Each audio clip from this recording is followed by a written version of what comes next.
All right, what's shaking? This is Izzy, aka KanyIzzy, and welcome back for another review with InventedKicks. Now, this week we've got the Air Jordan 1 High Zoom Fearless, another one of those shoes with 1,000 words in it. Nonetheless, here they are. All right, now before we do get into the shoes, I want you guys to make sure you hit the subscription button below so you can stay in tune with all of our content. So as soon as we get it, you guys got it. All right, now if you do enjoy the video, be sure to give it a thumbs up and comment in the comment section as well. It does help the channel and the video, so we appreciate all you guys' support.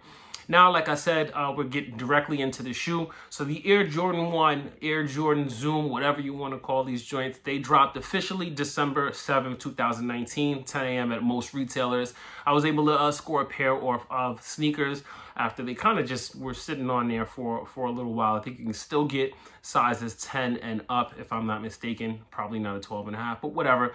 Nonetheless, they did release on Saturday, and I was able to get a pair that way. So my initial thoughts when I first saw the shoe was I'm a sucker for the 3M, the reflective stuff. And this is like a sort of a black 3M. This is the typical color of the 3M that I typically would go with. I like the silver gray looking stuff, but this is kind of like an all black sort of look to it. Sort of a matte look. It's not really that shiny unless you get it directly in the light. So this is kind of a little different, so I was kind of thinking, you know, I really love the 3M shine, but I'm not sure how I feel about them when they're kind of just blacked out this way. The other thing is on Jordan 1s, I'm kind of one of those Jordan 1 guys that doesn't really like clear soles on the bottom of their Jordan 1s. But nonetheless, it's one of those that you can't really tell as much because it kind of gets blacked out just by it kind of gets subdued and blacked out by the rest of the blackness on the shoe that kind of drips down into the midsole as well. So on the bottom, you're gonna have a clear sole, which goes from red to a clear blue up all the way to the toe. And you're gonna have your Z's on the bottom, which represent that Zoom. So that's more Zoom branding that you're gonna get. And one of the biggest differences from these and a traditional Air Jordan 1 is gonna be that Zoom is contained inside the Air unit. So in terms of usually having an Air unit, they swap that out and they strip that and then give you a Zoom unit that goes all the way throughout the entire shoe from the back heel all the way into the forefoot. I'm gonna give you guys a shot of that real quick. All right, so if you look in there, you can see there's a Zoom, sorry, this fear tag is hanging. You can see there's a Zoom Air unit in there. All right, now trying these on, wearing them, and seeing what the difference is, I can say they're pretty comfortable. They offer a lot more support than your typical Air Jordan 1 does. Most Air Jordan 1s, you're gonna feel real close to the court or the ground, depending on where you're wearing them, be it for basketball or casual use.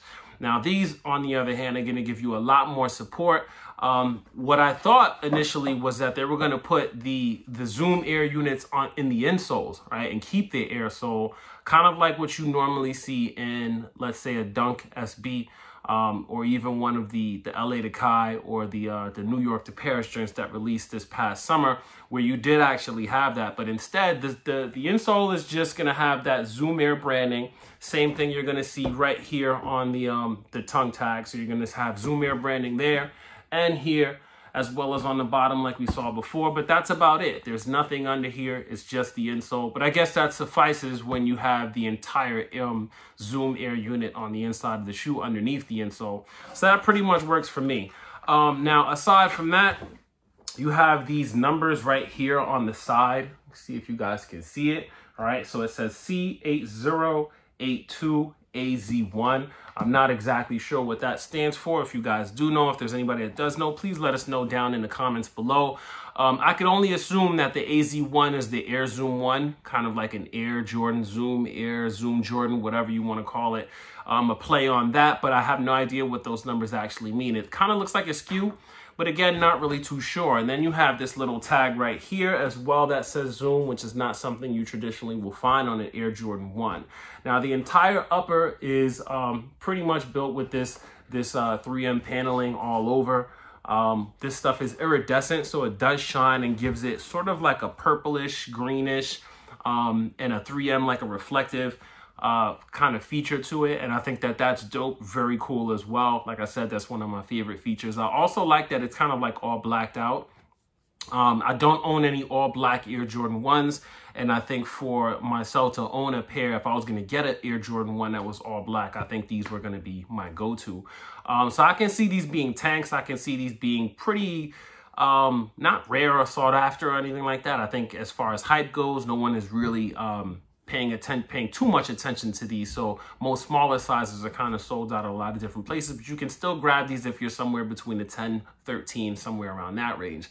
But I do think that these are going to be something that's a little bit special, maybe later on down the line, 5 years from now or something like that, because we just don't have an Air Jordan 1 that's like this, right? With the zoom air here and the zoom on the tongue and stuff like that. So I think this is a very good, a cool spin and twist on the Air Jordan 1 to close out the year in 2019. I am looking forward to getting more OG ones. I'm still waiting on the neutral grays, still waiting on the black and white joints that they never released. So hopefully we will see those next year. And most importantly, I'm looking forward to the Air Shit Pack with the white and red OG joints and the 85 tooling. If you haven't seen those, check out InventedKicks on Instagram. We have pictures of them there as well. All right, so I believe that pretty much wraps up this shoe. I do want to point out that these do have that that tag that it comes with, that fear tag. All right, and that's also done iridescently in the same 3M stuff that's on the shoe. And over here, you're gonna have that limits, like fears, are often just an illusion, which comes directly from the acceptance speech in 2009 for the Hall of Fame, the induction speech that MJ gave back then. All right, so like I said, I believe that pretty much wraps it up. That's all I got for you guys today. I think these guys are sick. I would say go with your normal Jordan 1 size, true to size if you want. If they are, like I said, feeling a little bit snug, I went with my typical 11 that I always get. And I know I talked about this before, but lengthwise, they feel pretty much the same. It's more so from top to bottom in this section here, with that zoom air being under there, that it kind of pushes your foot up a little bit. So it feels a little snug, but honestly, I think it's the same. But if you want to play it safe, I would say go with a half size up just to make sure that you get the right size. If you're able to, I would order both your true size and maybe a half size up and then send one back if you're able to do that. All right, now, like I said, thanks for watching. Thanks for tuning in. Let me know in the comment section what you guys thought about these. Did you guys cop? Did you pick up a pair? Did you pass? Are you waiting for the Jordan 11s that are going to come out this week? Or are you just waiting for more OG Jordan 1s to hit next year? All right, so let us know. I'm interested in hearing what's up. Thanks for tuning in. Thanks for the support. Make sure you follow us on Instagram. You can follow my personal page on Instagram at KanyIzzy. Like I said before, KanyIzzy. And you can follow us, InventedKicks, over on Instagram as well at InventedKicks. And we are on Twitter as well. So once again, thanks for tuning in. Thanks for the support. Until next time, yo.